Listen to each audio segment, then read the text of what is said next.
Más de 3000 años de antigüedad la respaldan para ser considerada como la ciudad vigente más antigua de América. Cusco y su diversidad cultural y geográfica han sufrido y gozado avatares a través de los años, que la han convertido en una ciudad de estudio e investigación. El Cusco en la historia, tanto del Perú como en la de Sudamérica, es de vital importancia, porque sus primeros vestigios como centro poblado datan de aproximadamente de 500 años antes de Cristo, a partir de cuando su ocupación ha sido continua, hasta nuestros días, mostrándonos una continuidad de 5 siglos, hecho que otorga a la ciudad de Cusco una gran validez urbana. El primer antecedente de la ciudad del Cusco es la ciudad nobiliaria inca, que se ubicaba en lo que conocemos ahora como la Plaza de Armas, antes conocida como la Huaycapata. La ciudad nobiliaria se ubicaba alrededor de esta y hacia el noreste, y los barrios satélites que rodeaban este emplazamiento. La ciudad inca se plasmó en las edificaciones más importantes del imperio inca, como son los palacios de los diferentes incas y sus panacas, que eran edificaciones ciclópeas de piedra, de grandes bloques, con el patrón básico de la cancha inca. Las calles que se iban acomodando a la topografía, que eran muy angostas, y iban dibujando la traza de la ciudad. Actualmente conocido como el Palacio Arzobispal, en la época inca fue Palacio de Inca Roca, y es donde podemos ver claramente esta yuxtaposición. Aquí tenemos hacia Hatunumío la famosa piedra de los 12 ángulos, que viene a ser parte de un muro inca de este palacio inca. En consecuencia, en la etapa del Cusco inca, podemos distinguir 2 periodos, el primero provincial y de desarrollo, y el segundo del ordenamiento urbano. En el primer periodo, a partir de Manco Cápac, el Cusco albergaba a la casta gobernante. Se desarrolla en función de la complejización burocrática, religiosa y militar. Entonces, tenía como patrón urbano la cancha inca. El segundo periodo, que corresponde al periodo imperial del Tahuantinsuyo, según nos refieren los cronistas, se reforma la organización socioeconómica y aparece la planificación que se le atribuye al Inca Pachacútec. El centro urbano se sitúa en el área comprendida entre los ríos Guatanay y Tullumayo y la zona de Sacsayhuamán. Alrededor se ubican los barrios tradicionales, partiendo de la plaza del Huaycapata, de donde parten las 4 vías principales hacia el resto del Tahuantinsuyo. Cusco justamente es valioso y es reconocido como patrimonio mundial, porque en él se plasman los diferentes tiempos arquitectónicos de las diferentes culturas que se han dado en este espacio regional. Tenemos muy claramente la arquitectura inca, que fue la que diseñó primero esta ciudad con su arquitectura de piedra, sobre la cual cuando llegan los españoles realizan la arquitectura con patrones hispanos, utilizando materiales y tecnologías nuevas, pero también sirviéndose de la tecnología y la mano de obra indígena, lo que en un inicio da como resultado lo que nosotros ahora conocemos como arquitectura de transición, y posteriormente la arquitectura colonial, que es muy reconocible en la ciudad cuando la visitamos. Posteriormente, como parte de nuestro recorrido histórico, llegamos al periodo republicano, y también va dibujando la ciudad, va cambiando la cara de la ciudad, porque se asimilan nuevos estilos, nuevas formas de vida y nuevas influencias extranjeras. Los españoles llegan en 1530, iniciándose el proceso de conquista. La fundación española del Cusco fue en 1534. Los ibéricos aportan una serie de patrones que, mezclados con los indígenas, se reflejan en todos los aspectos culturales. El cambio de los patrones arquitectónicos se da paulatinamente. Habíamos dicho que la ciudad inca, sobre todo la zona nobiliaria, eran palacios donde vivían las panacas reales, o sea, era una zona de vivienda. Cuando llegan los españoles, se ubican sobre estas mismas viviendas y al hacer el reparto de solares y las nuevas construcciones, tienen continuidad de uso sobre las mismas edificaciones. Lógicamente se introducen cambios. Las canchas incas son adecuadas para las casas coloniales.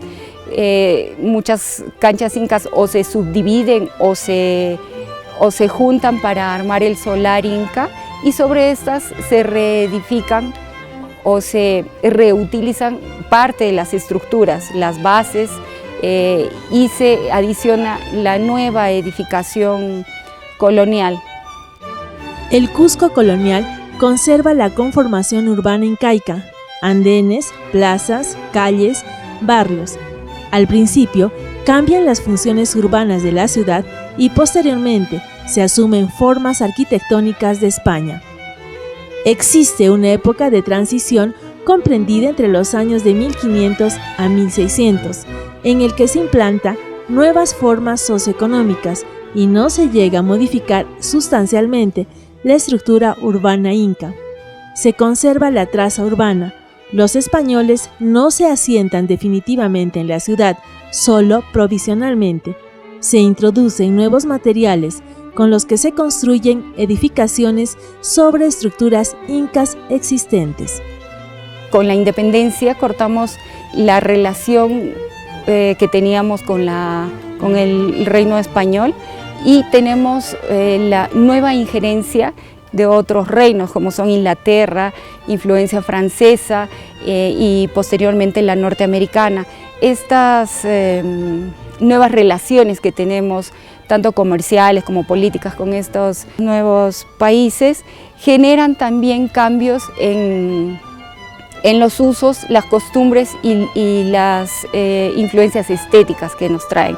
Además que va paralelo esto con el desarrollo industrial. Por ejemplo, en la economía regional, agraria, va a introducirse el comercio de alguna manera. Ello va a incidir también a que haya migraciones de comerciantes que van a innovar la estructura agraria cusqueña. Ellos serán, digamos, gestores de innovaciones en el urbanismo y también de la tipología arquitectónica.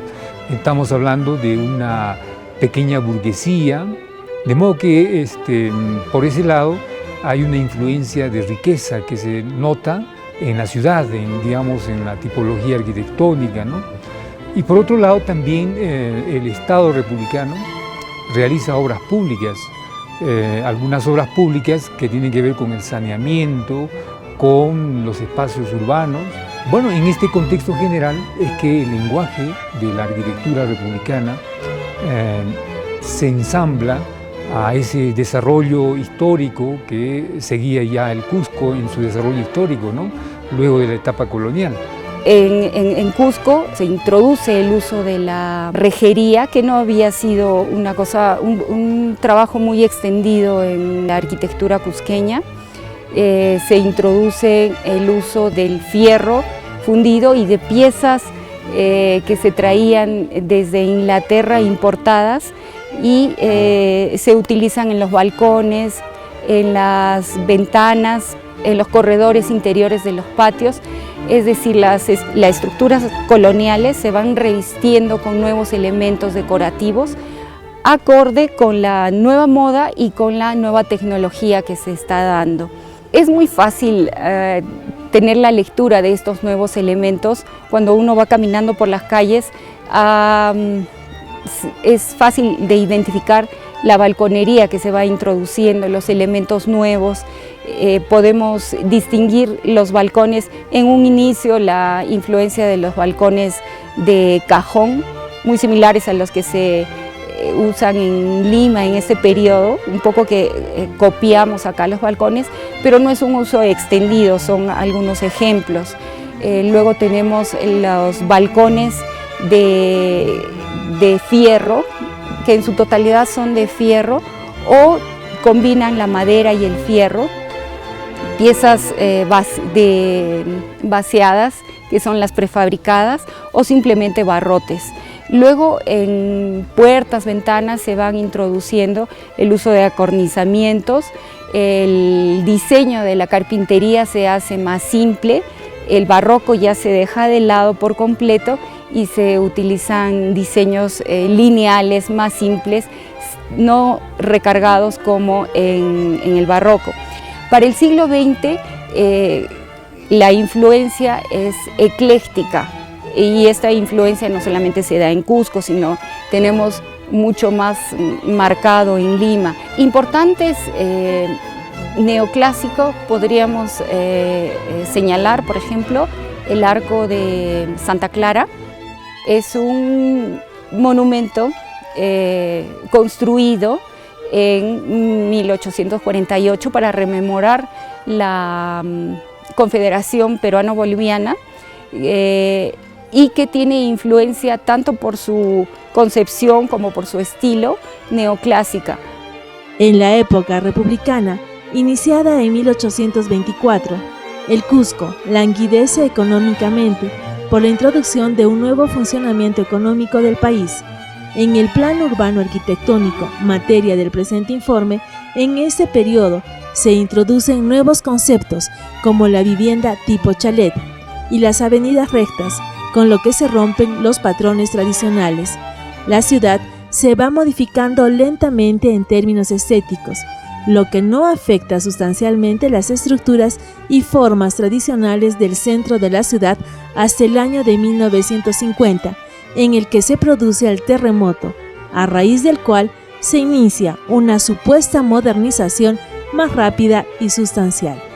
En la República, en un inicio, tenemos la continuidad en la arquitectura por los usos sobre todo en lo que es la vivienda, se mantiene la distribución y el uso del patio, que es el elemento que ayuda a articular espacios que lo rodean. Avanzando el tiempo y con las nuevas influencias que llegan, esta estructura funcional va cambiando y en muchos casos se va generando la arquitectura cerrada o semicerrada, es decir, la distribución ya no es únicamente por el patio, sino se introducen elementos como el hall o el vestíbulo, que es un elemento ya cerrado que permite la articulación del resto de los espacios.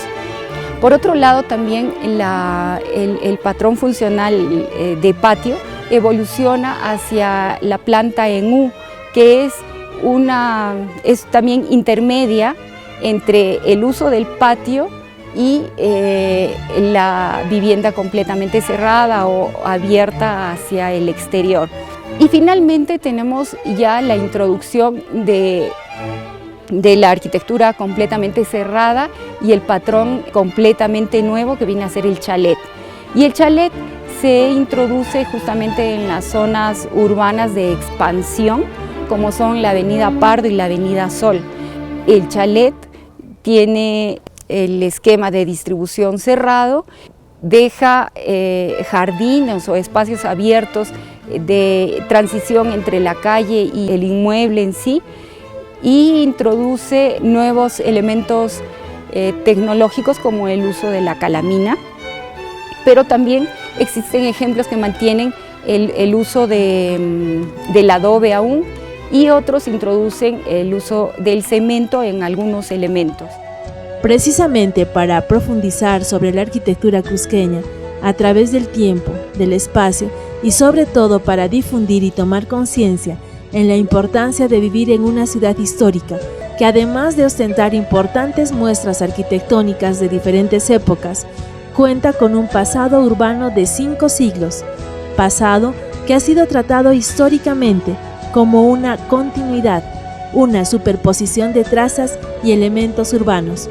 Por lo tanto, apreciar y conservar nuestro patrimonio es tarea prioritaria y nos corresponde a todos, y si bien el Estado cumple un papel central, sin embargo, somos nosotros los que debemos participar activamente en aras de que las próximas generaciones de peruanos puedan también disfrutar del Cusco, ciudad sagrada de los incas.